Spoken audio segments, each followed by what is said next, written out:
Okay, next we're gonna go to the configuration part of NTP. We're gonna do that for both the ASA and the iOS. And as I stated throughout the week, expect that in the exam, if they give you simulates on the ASA, it's gonna be via ASDM, so you have to know also the GUI to configure things back and forward.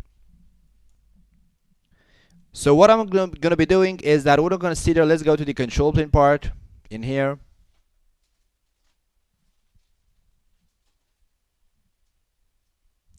So we're going to consider, for example, router 3 to be the NTP server.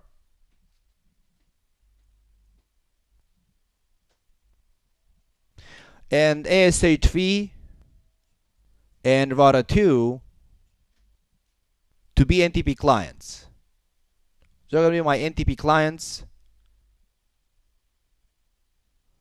which are going to get time from router 3 in there. And we're going to do it also authenticated. We're going to do it straight out of the box. We're using also authentication to begin with. Let's go on router 3 to configure it as configure 3 as the server. Router 3, show run include NTP. Let's make sure there are no NTP commands pre-configured. There are none. So following those blocks, we say NTP master, which means I'm the master, I'm the server. So this is the only command required to make the router to be a NTP server. Now, of course, if the clients are going to authenticate a server, it means that I have to follow up on the other steps, which means configure a key, NTP authentication, key number, let's say whatever, 10, and the key string of CISCO NTP. And the last step is to say NTP trusted key number 10.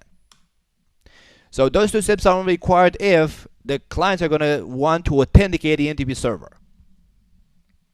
Now, if you look on the server and say show NTP status, show NTP association detail, or association, let's say. Show NTP association, as the name states, it means show me with which server, with who am I speaking NTP associations, right? What are my NTP associations? With who do I speak NTP? And I'm speaking NTP with myself. That's a loopback with myself because I'm the NTP server, and makes sense. So address is in here. I'm speaking NTP with myself, the address, and reference clock is local, which means I'm the master. So also the command makes sense, show NTP associations. Well, show NTP status means show me the status of NTP, which because I am a master, it makes sense that I have to have the clock synchronized. With who else than myself? Because I'm the master. The stratum level defines the, let's say, the precision of the NTP server, with stratum level, with a lower stratum level being better. Like clearly zero is the best. It's the atomic clock stratum level. 1 is next best, 2, 3, and so on. But of course, it doesn't matter what a stratum level you configure on the router, because even if you put 0 or 1, the router is not going to be a true stratum 0 or stratum 1 server, because it cannot be. It lacks the proper hardware to be that accurate. So when you send NTP master, by default is going to be a stratum of 8. That's why you see 8. But of course you can say NTP master, just to change that around, NTP master, let's say 7, and show NTP status. It shows up now. Okay, it's unsynchronized. Let's give it a couple of seconds to get synchronized back again. So maximum stratum level is 16. So based on the, as I said, based on a supported configuration of the server, based on the hardware of the server, it may not even work if you put a stratum level which is too low and the router says I cannot be a 7 because I like the proper hardware. Let's see if it gets synchronized still. Let's say no this and put it back. So do show NTP status. Now it should be nothing in there. And 7, do show NTP status. Yeah, so pretty much it's not going to work. Let's put a higher stratum level. Let's put a 9, because 9 is worse than 8, and this could probably work.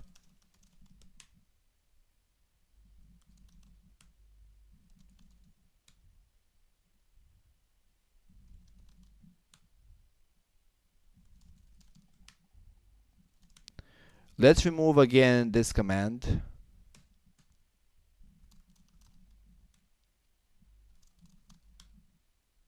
So it's not associated, looks good. If it's not fixed, I'm not gonna keep going. As I stated, it depends on the router. Technically speaking, it should work with the level of 9 because it's higher. It's worse. It's a higher number, which means it's less accurate than 8.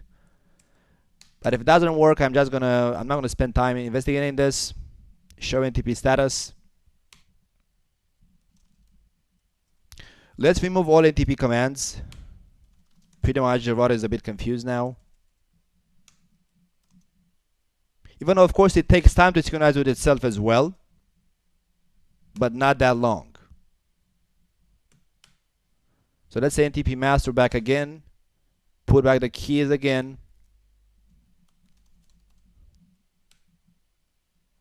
Okay, it is gonna synchronize in a couple. We're gonna get back here.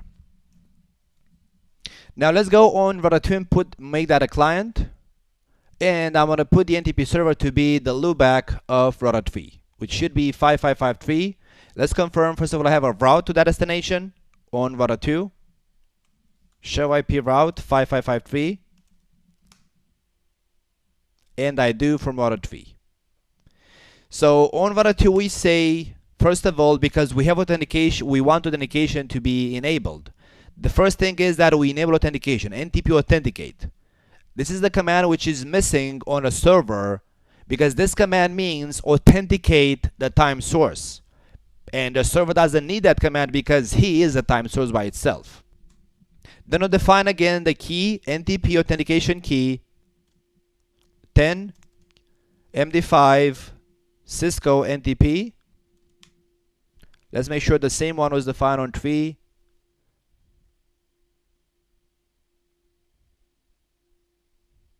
CISCO NTP. Okay. So we enable authentication of the time source. We configure the key and the key string. We trust the key. And then we say NTP server. Who's my server? Router 3. And because I use authentication, what key should I use? So when I put this in there, then router 2 says, okay, to speak with that server, to use that key number, is the key trusted? If it's not trusted, it's going to fail. Because it's trusted, it's going to pass the first check. If the key is trusted, then based on the key number, what is the key string I'm going to use to compute the MD5 hash? And it's going to find in there the key string in there. And then it's going to look, okay, but is authentication enabled? Yes, it is. So that's to pass. That's a step-by-step check being done by the client in this case. So it makes sense you have to put a key in here, because then it's going to state, is that key trusted? Yes, it is. Okay, then what is the actual string I'm going to use for to have authentication? And the last step is going to be, is authentication enabled? And yes, it is. So they are connected one to another in a logical way. If any of the commands is missing, NTP authentication is going to fail, is going to work unauthenticated. So let's make sure that router 2 has back again synchronized with itself. Show NTP status. There we go, we did. Now going on router 2, as I stated, it may take time. Show NTP status. It got synchronized. So let's say show NTP association to begin with, which means the time was pretty much close to a bit in between. So show NTP association, it says that I am associating, I'm peering with router 3, and router 3's reference clock is itself. It even tells you how does router 3 has the time configured, which means we know that 3 is the master and 3 doesn't get time from anywhere else. And because the stratum of the server is 8, this is how NTP works. I'm going to get a stratum level of 9. And it makes sense because router 2 may be a server for other clients. So that's why the client is going to always have a stratum level 1 number higher than what a server has. Because if nav2 is going to be a server for other clients, he's going to tell to those clients, hey, I'm a level of 9. So in the association detail, in the association part in there, I see that has been configured. The NTP server has been configured. You see in here. And it's a peer. You see the star in there. It's a configured peer to be router 3. If you look in the NTP status, it got synchronized, which means the clock of 2 should be identical with the clock of 3. And if you say show NTP association detail, it should show up that is also authenticated. So 5553 has been configured and it has been authenticated. I have authenticated my time source. And it's our master. And it's sane because synchronization, sane means that I got synchronized. Sane means I got synchronized with that specific device in there. Valid and the stratum level of router 2. Now going on the SA, let's do it from the SDM and then we're going to do it from the CLI. So I'm going to go on server A and manage ASA2 via SDM. Which if I want to manage server, if I want to manage server ASA2 via SDM, what are the requirements to be configured on ASA2 for that session to work? So what I have to configure on ASA2 to be able to manage ASA2 via SDM from server A. What do I have to configure on ASA2?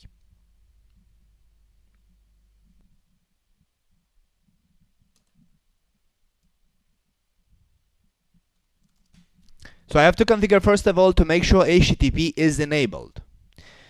So first of all, I gotta make sure that ASDM image is configured in Flash. Second, I gotta make sure that HTTP server is enabled.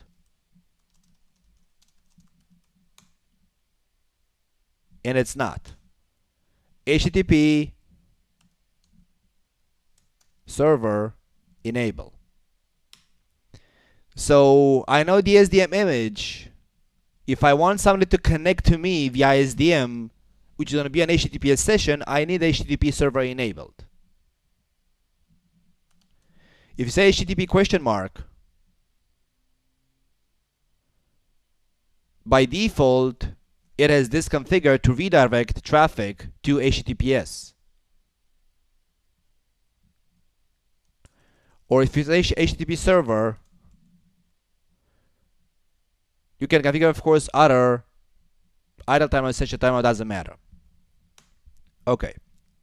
So I've configured the SDM image. I've configured I've enabled the HTTP server.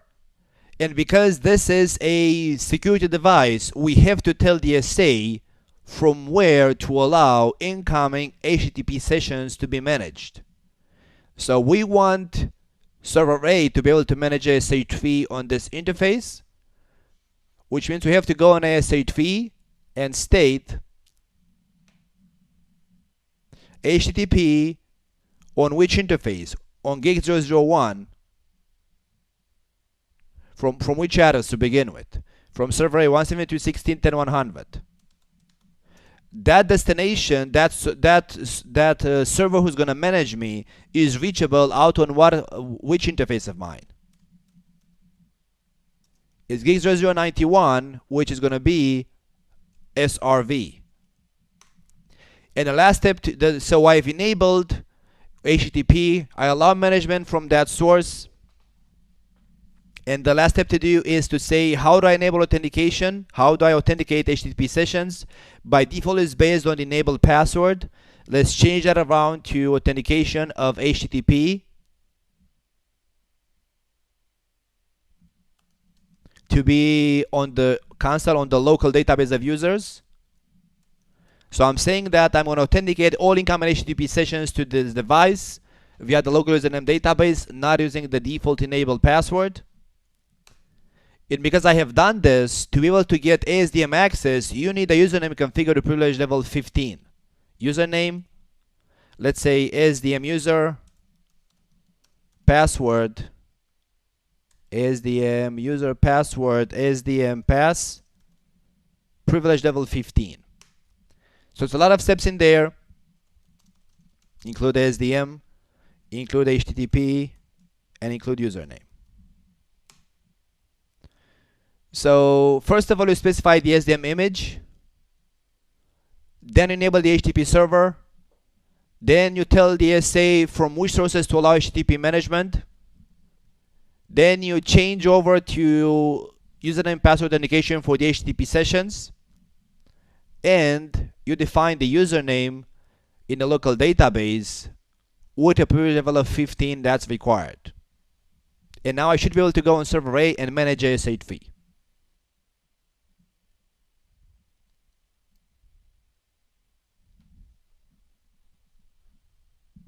So let's go on 72.16.10.1, ASDM user with ASDM pass.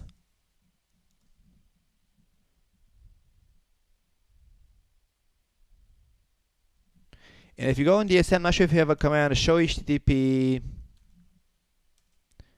show ASDM sessions.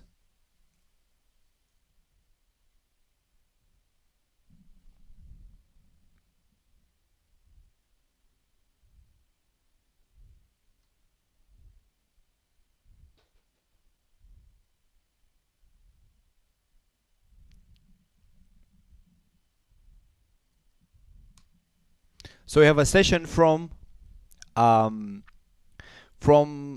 server A.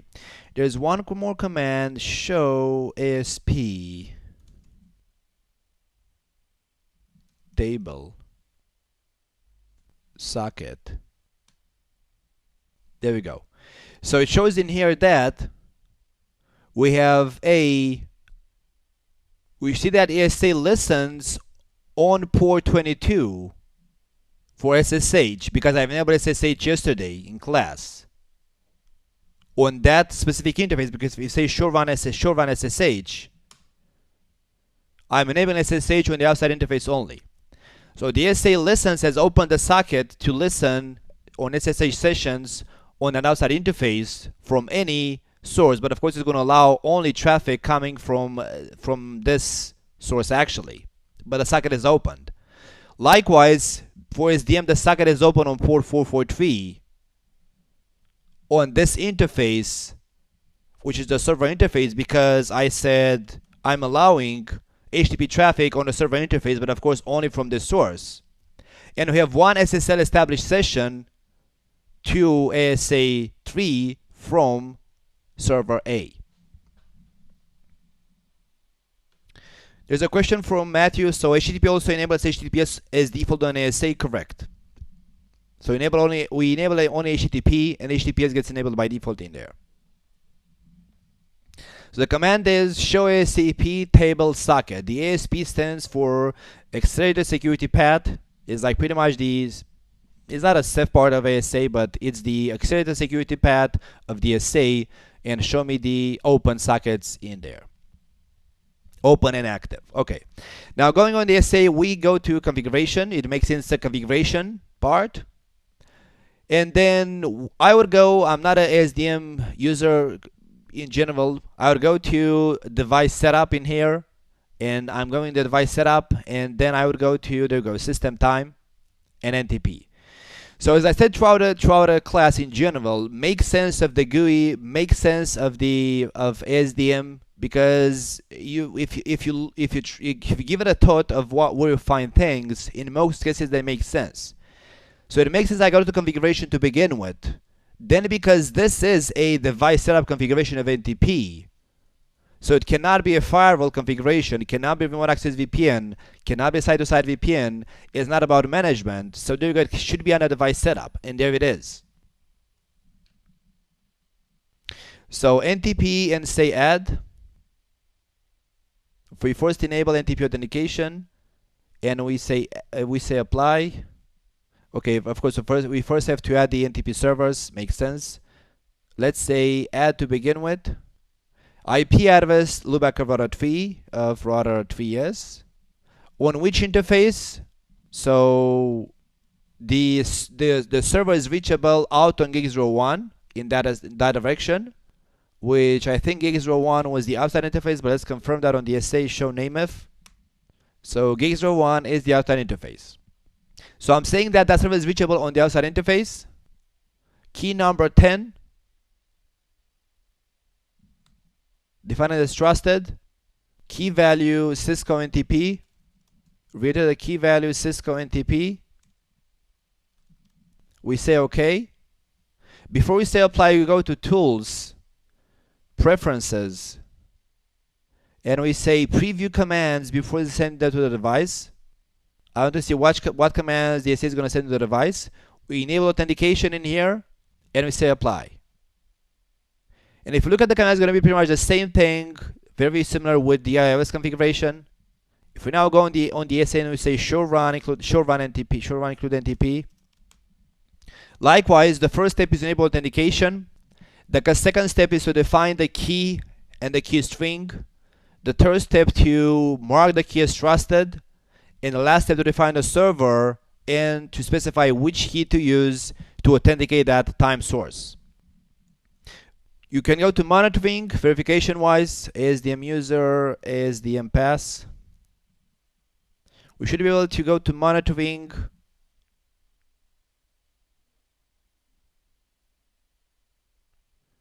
I'm not sure if we can monitor the NTP status from ASDM.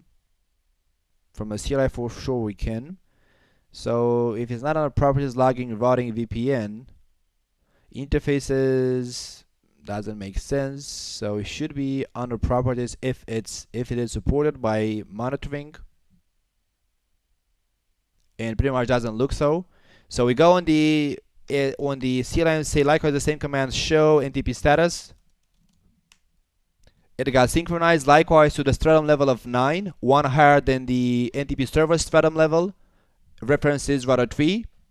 Show NTP association. So again, the server is router 3 configured, and it's our master. So it's our master and synced. That's the star, and it has been configured. And 5553. And the reference clock of my server is itself.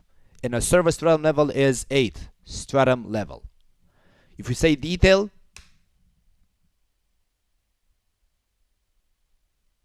configured, authenticated, it's our master, and it's sane, which means I got synchronized, and its stratum level is 8. Okay, so this was it with NTP. Before we get going, I have a question, a basic one. So for example, why do we have in here master and synced? Okay, so we know that's the master. So why do we have the master attached to that entry in there? And also, what does this configured mean, and why do we have it as configured in there? So that why do those two options show up in there? And again, I'm asking you to make you think again, because it's very simple. So why does the star show up next to this entry? Because I could have multiple NTP servers configured, right? So I need to know with which one did I synchronize, which server have I preferred, correct? So that's why the star is in there, because you have 10 servers configured, and even if all of them are reachable, you're going to prefer the best one based on the stratum level, which means the master is going to be the best time source. Why does configured show up in there? Because clearly you have to configure the server, right? Well, not really, because if you run NTP broadcast or multicast, you just receive NTP information, you don't configure it, right? This is aimed to tell you that this means that pretty much it was unicast NTP synchronization, correct?